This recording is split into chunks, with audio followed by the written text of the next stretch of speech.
Delhi NCR में उम्रदराज गाड़ियों पर बैन के खिलाफ सुप्रीम कोर्ट पहुंची रेखा गुप्ता सरकार। नमस्कार, स्वागत है आप सभी का लीगम फीगम स्टडी विद मी में।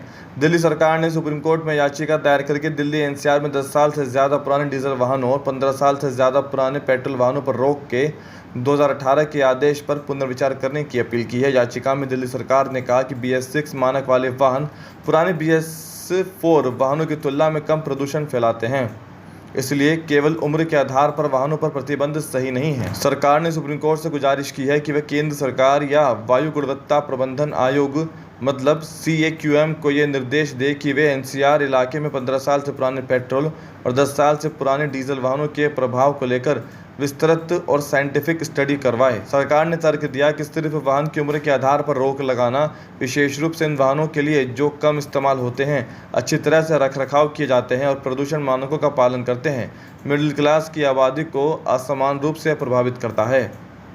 याचिका में ये भी कहा गया है कि स्टडी से संकेत मिला है कि ऐसे वाहनों का सालाना माइलेज बहुत कम होता है और इनका कुल प्रदूषण में योगदान भी ना के बराबर होता है, चाहे वे हानिकारक गैसें हों या माइक्रो पार्टिकल्स। दिल्ली की मुख्यमंत्री रेखा गुप्ता ने कहा, जनता का पक्ष रखना हमारा दायित्व है। पिछली सरकारों ने पर्यावरण पर कोई काम नहीं किया और जनता को मरने दिया। हम पर्यावरण को लेकर पूरी तरह से सजग हैं और सरकार लगातार काम कर रही है। दिल्ली को बेहतर वातावरण देने के हर मुमकिन कोशिश हो रही है। हम चाहते हैं कि कोर्ट इस पर संज्ञान ले। उन्होंने आगे कहा कि अगर कोई गाड़ी प्रदूषण फैला रही है तो 5 साल में भी उसे बंद कर देना चाहिए। अगर गाड़ी प्रदूषण नहीं कर रही तो उस पर कोई पाबंदी नहीं होनी चाहिए। सरकार ने अपना पक्ष कोर्ट में रखा है।